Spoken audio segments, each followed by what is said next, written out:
Your Excellency, the judges of International Events 2020 by ESA Antasari Banjarmasin, Assalamualaikum warahmatullahi wabarakatuh. First of all, let's pray and thank to Allah Subhanahu wa Ta'ala, the Lord of this world, who has been giving us uncountable blessing, health, and salvation. Even though we are far apart, unlikely meet, but I hope we are all in a safe and healthy condition and happy situation. Secondly, may salawat and salam be with our Prophet Muhammad SAW, who has guided us to know and do the right thing to live in this world, namely Islam, the religion which guides mercy to all of us. Good morning to all the audiences.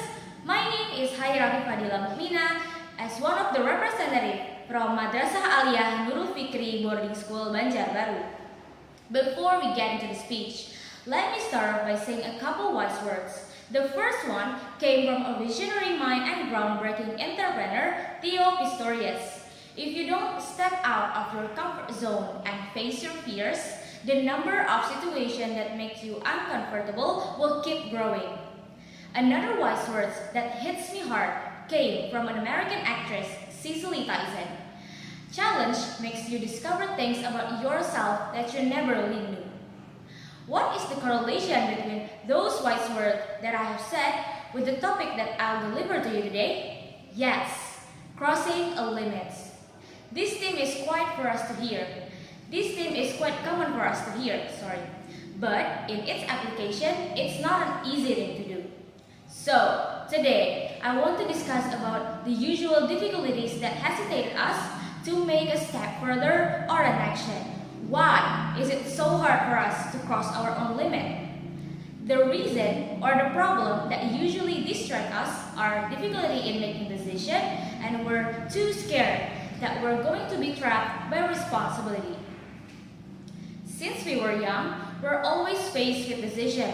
From simple things like what to eat, which restaurant we want to choose, what kind of outfit we want to wear today, to more serious things like college, work, household life, and what kind of future that we want to live when we grow up. Decision over decision over decision. In making decision, the most important thing, ladies and gentlemen, is self-confidence.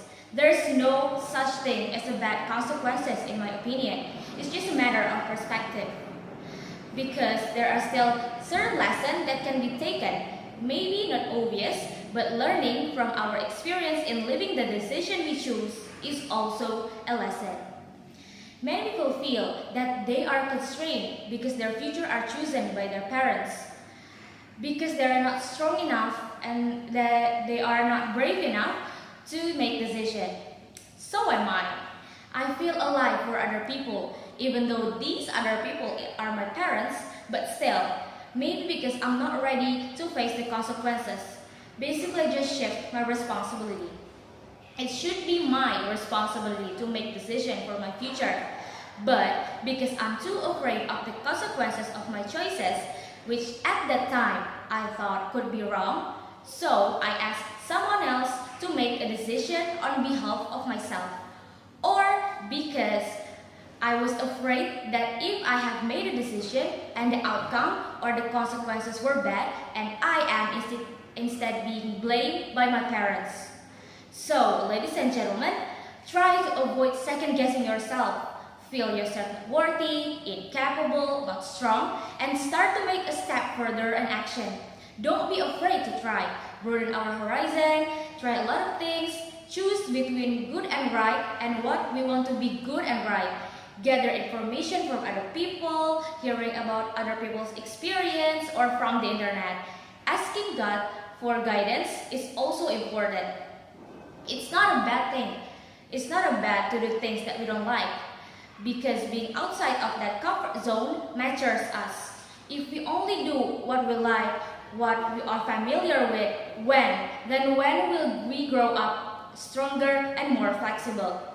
This is all my speech that I can deliver. Ideally, what I have said is gainful for us. No more or less, as well as mistake that I said intentionally or not. I really apologize. Thank you for your attention. Me, Fadila standing up. Wassalamualaikum warahmatullahi wabarakatuh.